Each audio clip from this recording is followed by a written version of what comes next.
अस्सलाम वालेकुम नाजरीन, मैं हूं आपका मेज़बान अताउल्लाह मेमन। सिंध में पीपल्स पार्टी के ख़िलाफ़ इलेक्शन लड़ना जुर्म बन गया। जुर्म भी नहीं, बहुत बड़ा जुर्म बन गया। अब इलेक्शन गुजर गए हैं, पीपल्स पार्टी को नज़र आ रहा है कि सिंध में अब हमारी हुकूमत है, तो पूरी इंतज़ामिया जो सिंध में अफसरान बैठे हैं, अब वो पीपल्स पार्टी के कामयाब MPs MNs की बातें मान रहे हैं और उन्होंने अपने मुखालफिन के ख़िलाफ़ एक क्रैक डाउन शुरू कर दिया है। जहाँ जहाँ पीपल्स पार्टी के उम्मीदवारों के ख़िलाफ़ इलेक्शन लोग लड़ रहे थे, उनके ख़िलाफ़ कार्रवाई हो रही है और जिन लोगों ने खुल्लम खुल्ला पीपल्स पार्टी के उम्मीदवारों को वोट ना देने का ऐलान किया था, उनके ख़िलाफ़ भी कार्रवाइयाँ शुरू हो गई है। अब इलेक्शन के दौरान ही पीपल्स पार्टी के कई उम्मीदवारों के ये बयान सामने आ गए थे कि 8 फरवरी को जिन लोगों ने हमें वोट ना दिया तो फिर याद रखना 9 फरवरी भी आएगी।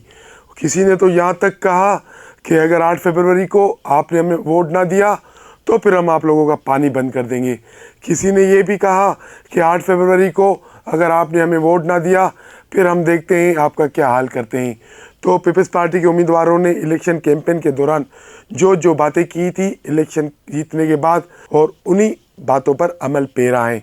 उसका पहला निशाना मीरपुर खास में हमें नज़र आया। सलामत अली खान लाखो, सलामत अली खान लाखो PS 45 से इलेक्शन लड़ रहे थे, आज़ाद उम्मीदवार थे, और वो पीपल्स पार्टी के उम्मीदवार हरी किशोरी लाल के सामने इलेक्शन लड़ रहे थे। हरी किशोरी लाल कौन है?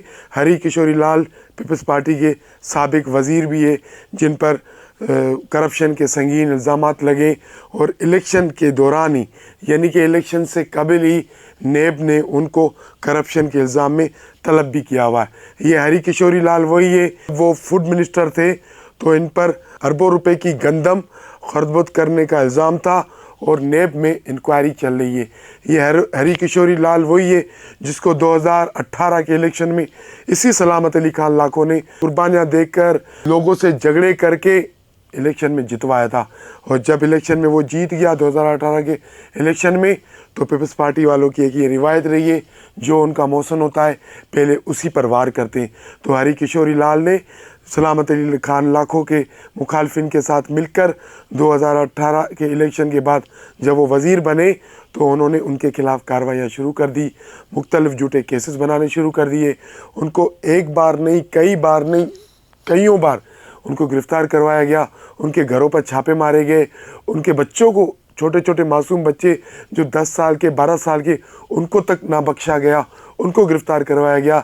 और ये सब कुछ इसलिए हो रहा है कि सलामत लाखों की शहर में एक अच्छी साख है, एक अच्छी पहचान है, फलाई कामों में वो आगे रहते हैं, पॉलिटिकल अप्रोच भी उनकी अच्छी है और कुछ कारोबार भी उनके हैं, जैसे स्टेट का कारोबार हो गया, ट्रांसपोर्ट का कारोबार हो गया, तो कुछ कारोबारी तनाज़ात भी आड़े आ जाते हैं। तो फिर सलामत अली लाखो गुज़िश्ता ऐसा कह देंगे 2018 से लेकर अब 2024 चल रहा है, पीपल्स पार्टी के रहनुमाओं के अताब का शिकार है। सिर्फ एक हरी किशोरी लाल नहीं, टंडोलार में बैठे हुए गुलाम कादिर मरी, जो आसिफ जरदारी के बड़े करीबी साथी समझे जाते हैं, उनका भी सलामत लाखों के साथ टकराव चल रहा है। मुख्तलिफ़ केसेस वो एक दूसरे पर करते रहे। कभी सलामत लाखो जेल में चला जाता है तो ज़मानत हो जाती है उनकी, फिर ज़मानत जैसे बाहर आ जाते हैं ज़मानत करवा के, फिर उनको किसी दूसरे केस में अंदर करवाया जाता है। तो अब जैसे इलेक्शन गुजरे, इलेक्शन के तीसरे रोज़ पर मीरपुर खास की चांदनी चौक पर सलामत लाखों को दिन दिहाड़े हमला होता है और मसला अफराद उन पर फायरिंग करते हैं, उनकी गाड़ी को निशाना बनाते हैं। तो जवाबी फायरिंग हो जाती है आमने सामने। उस जवाबी फायरिंग में एक बंदा हलाक हो जाता है।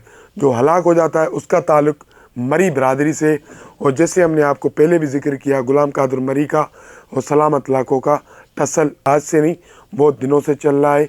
और हरी किशोरी लाल उसमें फ्रंट मैन है, जो गुलाम कादिर मरी का यानी कि बाजू बनकर अपने ही मौसम सलामत लाखों के ख़िलाफ़ कार्रवाइयाँ करवा रहा है। तो उस हमले में एक बंदा हलाक हो जाता है, यानी कि काउंटर फायरिंग में। फिर उसकी FIR काटी जाती है। उस FIR में सलामत लाखों, उनके भाई अमानत लाखों, उनके दीगर छोटे छोटे बच्चों को भी नामज़द किया जाता है। फिर उस केस में ज़मानत भी हो जाती है सिंध हाई कोर्ट से, और वो ETC court, anti terrorist court Mirpur खास में पेश होते हैं। वहाँ पर ज़मानत मंजूर हो चुकी होती है, लेकिन जब वो कोर्ट के बाहर निकलते हैं तो ये हमारी पुलिस किसी के कहने पर ज़मानत पर रिहा लोगों को ज़बरदस्ती गिरफ्तार करके लापता कर देती है। तो 3 दिन हो गए हैं, सलामत लाखों, उसके भाई अमानत लाखों और दीगर 2 छोटे बच्चे हैं, उनको पता नहीं किधर गायब किया गया है, कहाँ रखा गया है, ये उनके वर्षा को कुछ पता नहीं है। लेकिन जब उनको ETC कोर्ट के बाहर से उठाया गया तो पूरी दुनिया ने देखा कि पुलिस उसको उठा रही है। अब वो किसी थाने पर नज़र नहीं आ रहे, लेकिन जहाँ भी हो अल्लाह करे महफूज हो। वैसे तो बिलावल भुट्टो साहब कहते हैं कि मेरे दौर में जब मैं वज़ीर आज़म बनूंगा कोई सियासी कैदी नहीं होगा, लेकिन बिलावल भुट्टो साहब सिंध में आपकी हुकूमत 15 साल से मुसलसल है और अभी भी चौथी बार आपकी हुकूमत बनने जा रही है। सलामत लाखों एक सियासी वर्कर भी है, एक एडवोकेट भी है, एक सोशल वर्कर भी है, एक अच्छी साख रखने वाला मीरपुर खास का शहरी भी है। उसका कसूर क्या था? उसका कसूर ये था कि उसने आपके नामज़द पीपल्स पार्टी के नामज़द उम्मीदवार हरी किशोरी लाल के सामने इलेक्शन लड़ा। क्या किसी पीपल्स पार्टी के उम्मीदवार के सामने इलेक्शन लड़ना जुर्म बन गया है? अगर जुर्म बन गया है तो बराए मेहरबानी आप एक प्रेस कॉन्फ्रेंस करके उसका ऐलान कर दें कि आज के बाद सिंध में कोई भी पीपल्स पार्टी के उम्मीदवार के सामने इलेक्शन लड़ा या उसने उसके खिलाफ़ कैंपेन चलाई तो ये उसके लिए बुरा होगा, ये जुर्म होगा और उसके खिलाफ़ सख्त कानूनी कार्रवाई की जाएगी। अगर ऐसा कुछ नहीं है, आप सियासी वर्करों की कदर करते हैं तो बराए मेहरबानी मीरपुर खास में होने वाले इस जुल्म का नोटिस लें। अपने नुमाइंदे हरी किशोरी लाल और आसिफ जरदारी अपने वालिद के दोस्त गुलाम कादिर मरी के ज़्यादतियों का नोटिस लें और एक बेगुनाह मासूम शहरी सलामत लाखों को इंसाफ दिलाएं। उनके बच्चे जो गिरफ़्तार किए गए ETC कोर्ट के बाहर उनको रिहाई दिलवाई जाए तो पता लग जाएगा कि आप जमहूरियत पसंद है, जमहूरियत के साथ हैं और सियासी वर्करों की आपके पास वही कदर है जो आपकी वालदा के पास कदर थी। इनसाइड स्टोरी से आज के लिए इतना ही। कल मिलेंगे हम किसी अहम मौजू पर, किसी अहम इशू पर।